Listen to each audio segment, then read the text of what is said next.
दोस्तों नमस्कार। दोस्तों मैं हूं आप देख रहे हैं एजी महत चैनल। दोस्तों आज हम लोग जानेंगे खसरा संविलियन के बारे में। जी हाँ, खसरा संविलियन क्या होता है, खसरा संविलियन में क्या लिखा हुआ रहता है, किस तरीके से हमें जो है खसरा संविलियन का रिपोर्ट मिलती है, ये सब चीज़ के बारे में हम लोग जानकारी लेंगे। जैसे मान लीजिए कि आपके पास कुछ ज़मीन है, ज़मीन में मान लीजिए छोटा छोटा ज़मीन है और तो जो है छोटा छोटा ज़मीन का थोड़ी थोड़ी ज़मीन का जो है अलग अलग खसरा है। ठीक है, मान लीजिए 5 डिसमिल का एक खसरा, 10 डिसमिल का एक खसरा, 15 डिसमिल का एक खसरा, 20 डिसमिल का एक खसरा, इस तरीके से करके जो है आपके पास 2-2.5 एकड़ या 3 एकड़ या 5 एकड़ ज़मीन आपके पास है। तो 5 एकड़ ज़मीन है और खसरा आपका जो है 10-12 ठो खसरा है। तो उस खसरा को आप एक ही खसरा में जो है कैसे आप बनाएंगे, किस तरीके से आपको एक ही खसरा बनाएंगे। ठीक है, एक खसरा में यानी कि एक खसरा आप डालेंगे तो आपका सारा आपका रिपोर्ट मिल जाएगा। तो ऐसे आपको करने के लिए आपको क्या करना पड़ता है कि आपको जो है राजस्व विभाग में यानी कि जो आपको तहसीलदार साहब को आपको एप्लीकेशन लिखना पड़ता है। एप्लीकेशन लिखेंगे आप, एप्लीकेशन आवेदन देने के बाद वो प्रोसेस होता है। प्रोसेस जो है उसके साथ में दोस्तों आपको एक आदेश मिलता है ना, जो कि आपको इस तरीके से आपको आदेश मिलेगा। आप लोग यहाँ पे देख पाएंगे इस टाइप का जो है आपको आदेश मिलेगा खसरा से मिलकर। जैसे राजस्व आदेश से अनुभूति पत्र मिलेगा। ठीक है, इसे बोलते हैं राजस्व आदेश अनुभूति पत्र। तो ये पेपर आपको इस तरीके से आपको मिलेंगे और यहाँ पे इसमें लिखा हुआ रहेगा, आपका सारे डिटेल्स में लिखा है और इसके पीछे के साइड में दिखा दूँ इस टाइप के मोहर लगा हुआ रहेगा। तो इस तरीके से आपको रिपोर्ट मिलेंगे और यहाँ पे लिखा हुआ है, क्या लिखा हुआ रहता है ये भी हमें बता दूं कि राजस्व आदेश अनुभूति पत्र में आपको प्रकरण प्रस्तुत है ना, प्रकरण आज लिया गया है, आवेदक अगर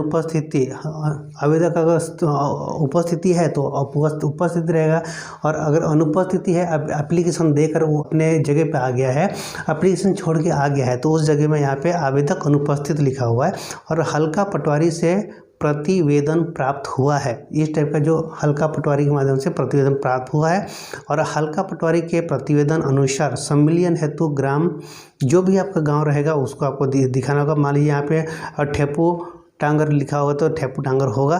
ठीक है, स्थित भूमि खसरा क्रमांक जो भी रहेगा, खसरा नंबर जो भी आपका 10-12 जो भी खसरा नंबर है, सारे खसरा नंबर आपको दर्शाया जाएगा और कुल खसरा नंबर कितना है। मान लीजिए कुल खसरा नंबर 12 है तो कुल खसरा नंबर 12 लिखा जाएगा और रकबा क्रमशः रकबा सारे का रकबा रहेगा और टोटल कुल रकबा कितना है वो भी लिखा जाएगा। मान लीजिए 5 एकड़ ज़मीन है तो कुल रकबा 5 एकड़ लिखा जाएगा। अगर हेक्टेयर में है तो 2 एकड़ 5 डिसमिल अगर है तो 2.105 इस टाइप का जो है रहता है हेक्टेयर में, तो वो होगा। यानी टोटल मान लीजिए कि 5 एकड़ ज़मीन है तो कुल रकबा 5 एकड़ ज़मीन आप लिख सकते हैं।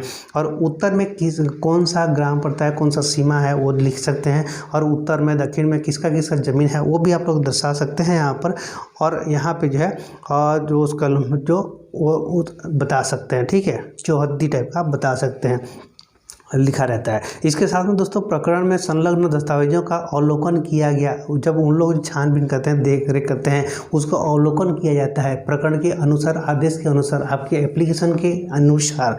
तब जाके आपको क्या होता है कि उसके उपरांत उनको जो मिलता है, जो रिपोर्ट मिलता है, उसके आधार पर वहाँ पर जो भी खसरा नंबर रहता है सारी चीज़ लिखेंगे और कुल खसरा नंबर लिखेंगे जो रहता है उसको लिखेंगे और उस भूमि को जो है संविलियन किए जाने में कोई आपत्ति नहीं है। ऐसी स्थिति में आवेदित भूमि को संविलित खसरा नंबर में परिवर्तित किए जाने का आदेश पारित किया जाता है। इस टाइप का होता है और उपरोक्तानुसार आदेश पारित एवं घोषित आवेदक सूचित हो, तदनुसार हल्का पटवारी अभिलेख दुरुस्त करें।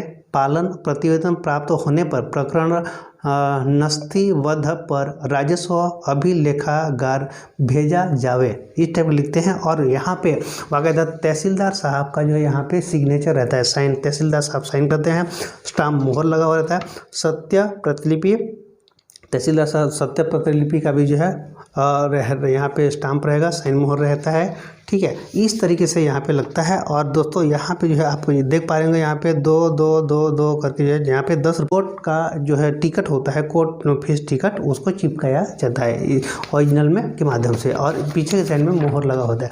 तो इस तरीके से आप कर सकते हैं। और इसको आपको क्या बेनिफिट होगा, ये खसरा संविलियन करने से आपको, जैसे मान लीजिए 10-12 खसरा है उसको एक खसरा बना दिए, एक खसरा बनाने के बाद आप वहाँ पे उस जगह पे आप कॉलोनी काट रहे हैं, मान लीजिए आप कॉलोनी बना रहे हैं, ठीक है, या कोई भी प्रोजेक्ट लगा रहे हैं, तो वहाँ पर क्या होगा, आपको एक ही खसरा में जो है सब आ जाता है, ठीक है। खसरा सम्मिलित होगा, तो जब खसरा सम्मिलित हो जाएगा तो वो सारे खसरे का एक, जैसे मान लीजिए कि हर स्टेट में अलग अलग सिस्टम होगा, लेकिन छत्तीसगढ़ की बात करूँ तो छत्तीसगढ़ में 15,000 से शुरुआत है। 15,001 होगा, 15,001/2 होगा, 15,001/1 होगा, 15,000 होगा।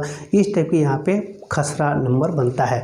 और सम्मिलित जब जैसे आप जो खसरा नंबर डालेंगे 15,001 है, तो 15,001 डालेंगे तो आपका पूरा डिटेल्स जो है आपका कंपनी का आ जाता है। तो एक खसरा में सम्मिलित इस टाइप का किया जाता है। अगर कई खसरा का जो है प्लॉट है, कई खसरा का, समझिए बात को, कई खसरा का अगर प्लॉट है तो उसको एक खसरा बनाने के लिए आपको एप्लीकेशन देना पड़ता है तहसीलदार साहब को, और तहसीलदार साहब को एप्लीकेशन देने के बाद आपको जो मैंने आपको दिखाया इस टाइप की जो है आपको जो है अनुपूर्ति पत्र आपको मिलते हैं।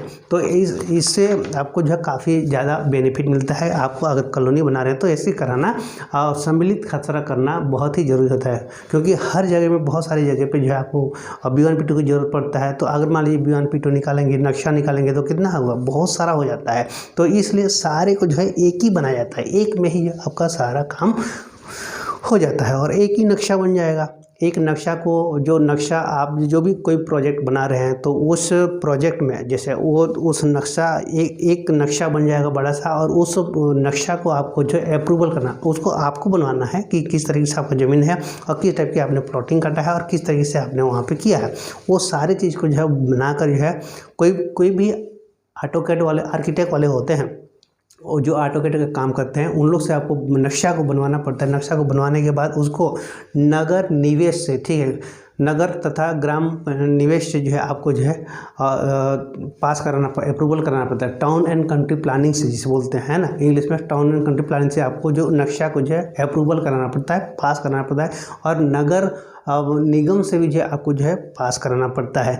इस तरीके से दोस्तों आपका जो है नक्शा अप्रूव भी हो जाते हैं, और नक्शा अप्रूव के साथ साथ जो है आपको खसरा सम्मेलन भी मिलते हैं, और आपको यहाँ से काफ़ी ज़्यादा सुविधाएं भी हो जाती है। एक खसरा में आपका सब चीज़ें सारी आपका प्लॉट आ जाता है। तो इस टाइप का जो है आप खसरा सम्मेलन कर सकते हैं अपनी ज़मीन का। आज का ये वीडियो आप लोगों को कैसा लगा जरूर कमेंट बताइएगा। साथ में चैनल में नए हैं तो इस चैनल को सब्सक्राइब करके रखें, ताकि आने वाले टाइम में आप लोग ज़मीन से रिलेटेड और भी बहुत सारा वीडियो मिलने वाला है। नमस्कार।